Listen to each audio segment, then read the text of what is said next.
I'm on my way to another exciting destination and I can't wait to show you around. So let's go. Welcome to our surprise destination, Dullstroom. Dullstroom, a picturesque village in Mpumalanga, South Africa, boasts a rich tapestry of history, agriculture, and natural beauty. Situated at an elevation of approximately 2,100 meters above sea level, it is one of the highest towns in the country, offering a unique blend of cultural heritage and scenic landscapes. Dullstroom was established in 1883 by Dutch settlers under the leadership of J.H. Janssen, who purchased the farms Groot Suikerboskop and Elandslaagte.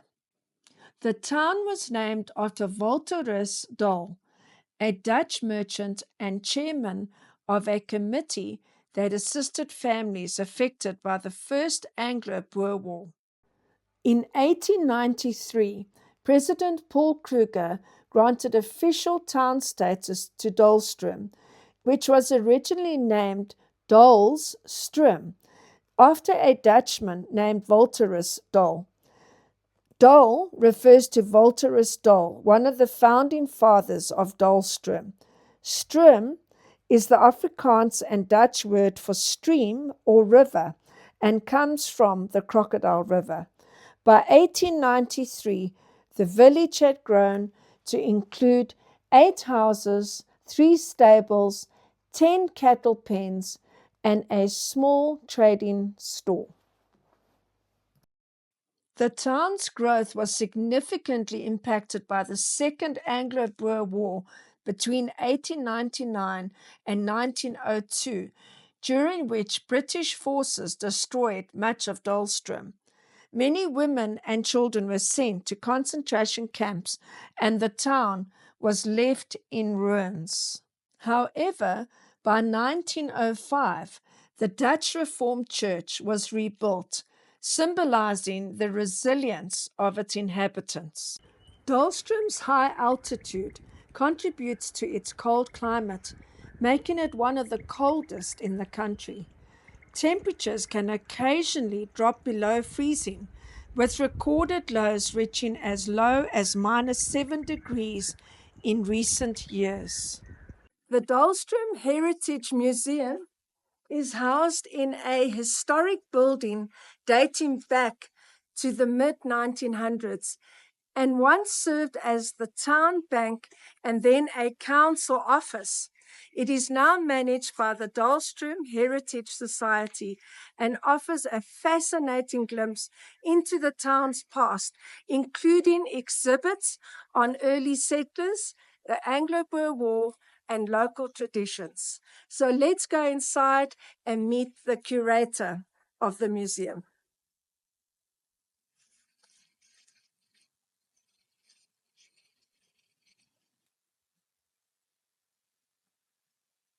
So this is the curator, Mike Whelan. Thank you very much for having us here today. My pleasure. Thank you for coming. Yeah, and I just wanted to know about the history of this museum. When did it first start? When did you start the museum? The original concept was put forward in about 2013, Okay. and a group of people in Dullstroom started coming up with the idea of having a museum and preserving the history and the heritage of the town. Yes. So from there, it developed and acquired this building, which belongs to the town council. Okay. And we rent the building at a nominal rent, monthly rent. Okay. So we actually started collecting in 2013, opened the building in about 2015. Okay. And we see what the display items we've got. Yes. Obviously, we've collected quite a lot more since then. So, And where did you collect all these amazing items that we see in your museum? most of it is local stuff that people have brought in and Okay, so they contribute to the museum. Okay, and what is an interesting piece or something that you can show me that stands out for you, maybe in this room? Something best would be the church bell. Oh yes. So is this the church bell? This was said that the townfolk buried this during the Anglo-Boer War. The colonial forces couldn't take it away. Oh really? We're not completely sure if that's correct, but it sounds right. Okay. Because actually those vases there, as you can see. That's beautiful. So this was at the church building. They say so. Not 100% sure, but I think that's the correct. It's beautiful though. Tell me about this. Is it a gramophone? It's a gramophone, yeah. Wind up gramophone.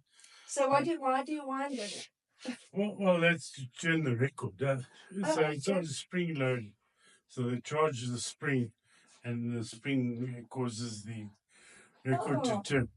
I remember something like the little doggy. Yeah. That's the master's voice. Yes, I remember that. Yeah. So can you show us how it works? Does it still work? Yeah. Oh, show us. Unfortunately, it's not very loud, but considering its age. That's okay.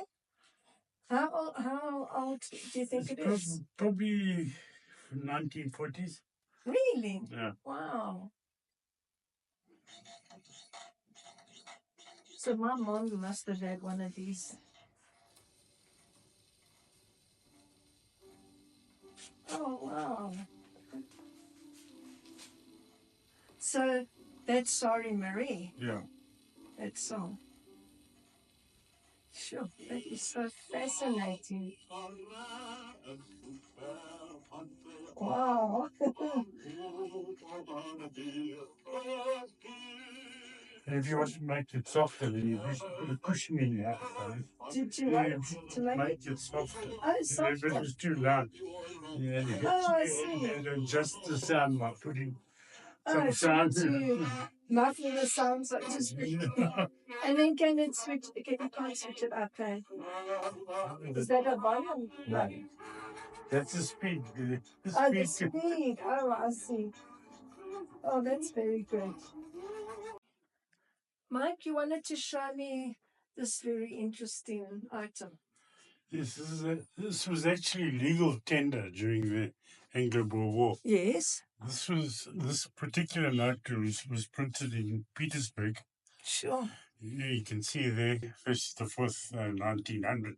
Wow, 1900.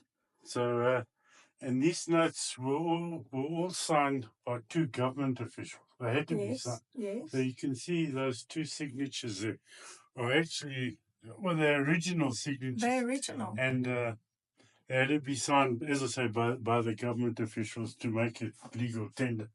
So that was their catch. Yeah. Yeah.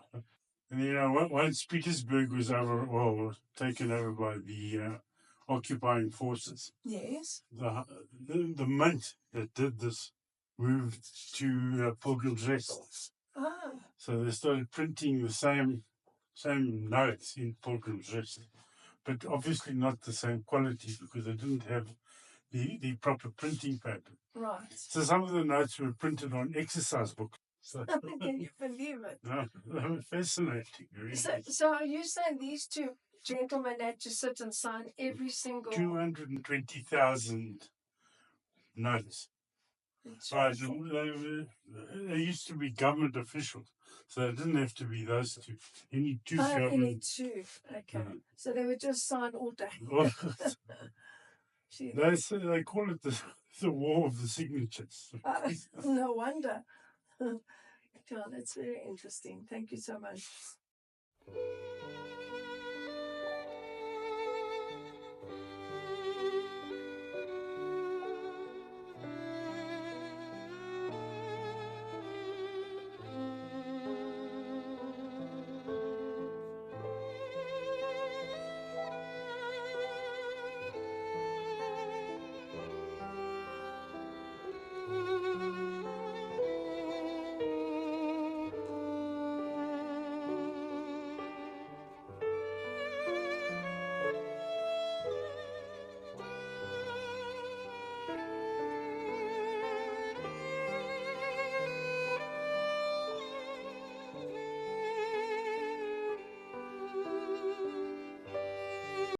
So, Mike, what have you got in this room that you can show me that's really interesting?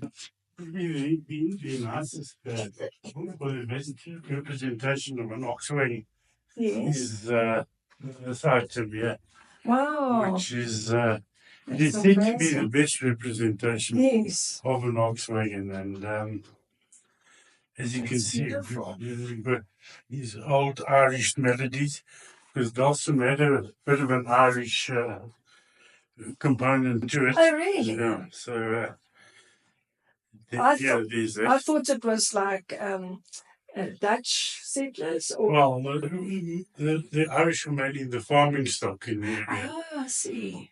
And can you show those? What do you say? They're like hymn books. Yeah, well, melody. So melody books, songs. So, Mike, tell us about. You say this is a map of Dullstroom. This is one of the original layout of Dullstroom. Oh, the layout. Yeah, you can see it was drawn in 1894. Wow. By Johan Rissik. Yeah. Yeah, the Rissik streets in Joburg. Oh, Victoria. is that where it's named He after? was the Surveyor General. And if you can think of this was all hand drawn. Wow. So not computers in those days. Everything you see there is hand drawn, hand printed. So it's all, are those the street names? These are the original street names. And are they still the same? No. Oh, so they've changed. Yeah. Okay. This is the railway line through Dullstroom. Oh, That was added to this in about 1910. yes. So you can see what the some of the stands that they expropriated to get the railway line through. Wow. So, does it still look? Is the layout still the same? Yeah, the layout's still the same. Yeah. Yes. And I see they have Jabez playing here. Yeah. And Kruger's playing. Yeah. Sure. And this Rania playing here. Oh, Rania playing. This is where the church is. Oh, really? The famous Hervormde church. Okay, is that stone church? Stone church. And eventually the focal point of Dullstroom. Oh, really? The two farms that the Hollanders bought to establish Dullstroom on. Yes. This one is Groot Suikerboskop, where we're standing. I've heard about Suikerboskop. And there was one next door in Slachter. Yes. Now they belonged to a Hendrik Theodorus Bierman. He was a Hollander. Wow. He came out here in about 1840 as a school teacher. Yes. And he acquired some wealth, and he acquired Groot Suikerboskop, and eventually sold it to the Hollanders for £5 per morgen. So you can see now the chairman of the company that bought these two properties was a guy by the name of Voltaris Dull. Uh-huh. So that's Is he the founder of Dullstroom? Well, one of. One of. But he was probably he was the chairman of the company that bought these two properties. Yes. So that's where the Dull comes from. Uh-huh. Stroom is the Crocodile River, which has a source about 2 kilometers from here. Okay. So you can see this is the Groot Suikerboskop, which you see just outside the building, the high point in Dullstroom. Right. The town itself is situated down there. Mm-hmm. And then the Crocodile River has a source that flows down here through there to the Kruger National Park, or past the Kruger. Yes. Eventually. Sure. So this dates back, this particular Well, that dates back item. to about 1883. Yeah. And that one as well. Well, this is just the title deeds. Title deeds, title deeds of that. Unfortunately, we don't have it on Slachter, but yes, we're looking for it. Okay. Oh, that's so interesting.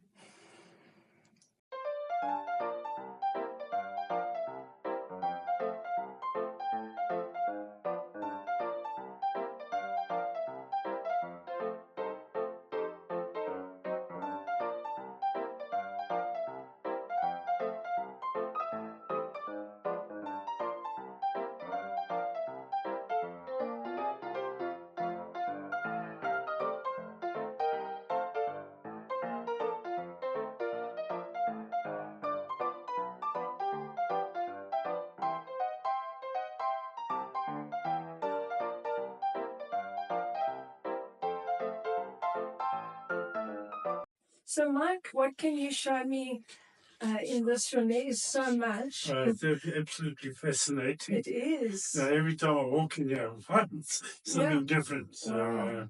Sure. but We've got probably so the oldest artifact we have is this wagon brake block on the Is floor. it this one? Yeah. Yeah, I'll pull it out for you so you can see. Oh, that's interesting. And what does that do? You're going to have to tell us. What it came up with a Fred Jack in about 1838. Sure. So what they did was when they had to go downhill with the wagons, they didn't want the back wheels to turn. Okay. So they put the wheel or two wheels in like that. Yeah. And strapped that in. So with the back wheel go in there. Yeah. Okay. Wow. Well, That's you very could have interesting. two on either side. Oh, I see what you're saying. On So- either side, two wheels. Yeah, so when there was a decline, then they Yes. could actually pull the wagon and it would slide along on Oh, I them. see. So that's very, very old. As I say. Yeah. It came up in about 1838 Wow, that's with amazing. Fred Jack. Okay, that's very fascinating. So, Mike, you wanted to show me these two fascinating items. Yes. So, what are they? This is the blacksmith anvil, which they used to shape the metal. Hit.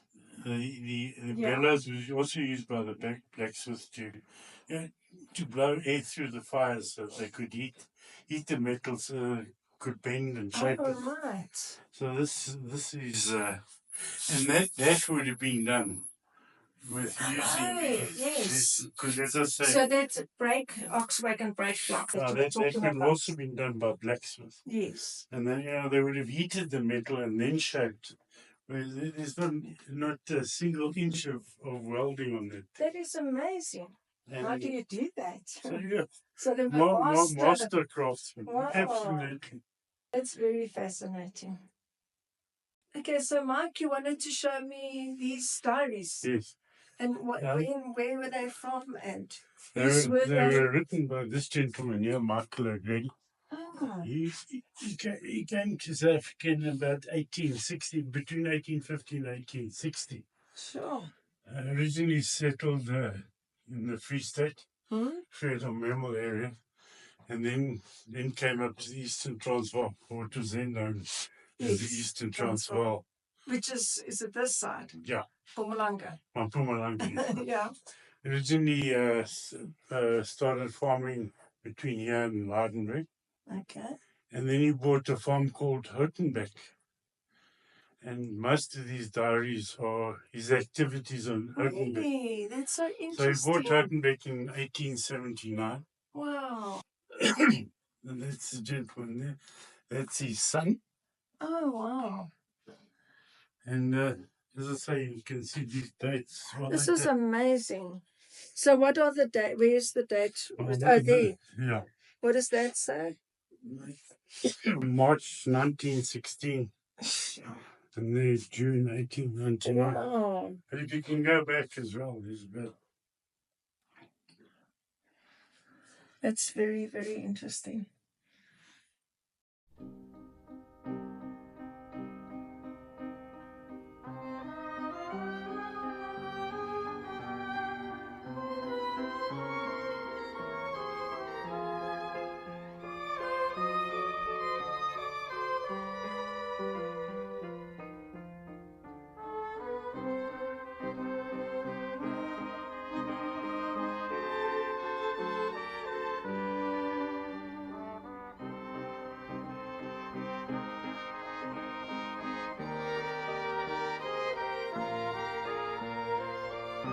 So, Mike, what have you got in this beautiful room to show me? Also, very interesting items. The bank safe. Oh, wow.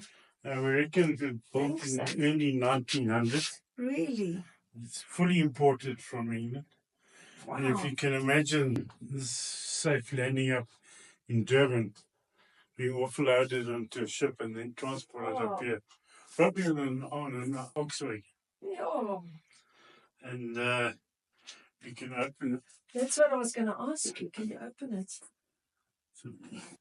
Oh, so use it as storage. It's It's not very very- tidy inside. That's interesting. Hmm. Let me see. Wow, it's quite heavy. Got your finger. Thank you. Yeah, that's amazing. Mike, so you wanted to show me these tongs. So What are this they? is very interesting. What the ladies of the day used to curl their hair. Oh my You goodness. gotta eat the tongs itself. I'm not quite sure. Curl. I don't Maybe even you know. can. I mean, I use a flat iron, like, Yeah. so I don't even know what you would do with it. Unless you, oh, okay. Because then I can see Yeah. it all lines up. Mm. Let me show. See, open and then close, so but it all lines up. So there must have been like a There's crimping obviously or a special. wave. Look, I'm completely ignorant how that works. Well, that's very interesting. Wow.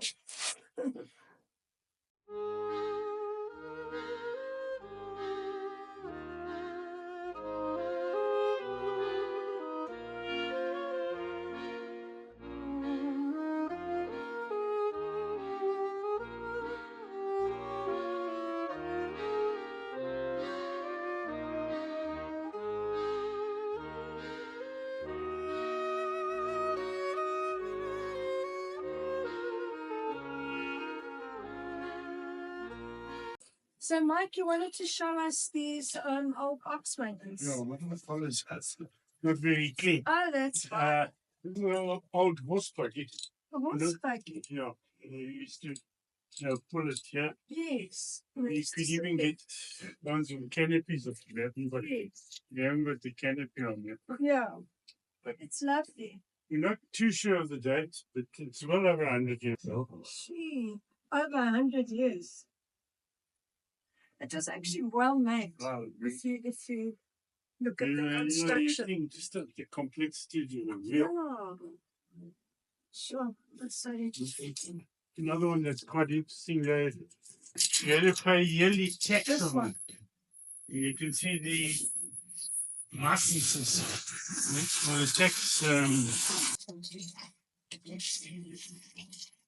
Yeah, so they had to have a licensed disc like we have to have a licensed disc. Yeah, I saw that also at a museum in Clarksville. That they, Yeah, they all have the license. that's so interesting. So this is the front view of Okay. what a horseback. What's that? How you running there? Even at a toolbox. Oh my goodness. Keep all your tools and luggage perhaps. Yes. Not much luggage. I don't think I not do much. this well with this. Yeah, I wouldn't be able to take just one little bag. So, Mike, what is this? This is a reaping machine. A reaping machine. In Afrikaans they call dors machine. What does it do? I put millies in it, the whole millies on a cob. Yes. And eventually you go through the workings there and get bagged here. Okay. The millie pips would come out there and obviously get bagged and then I'll sell doors. So it's a whole, like a processing mill. Or Yeah, it was belt driven, you can see from here it was belt driven. Okay. And then Where do you put the millies in initially? I think up top. On top.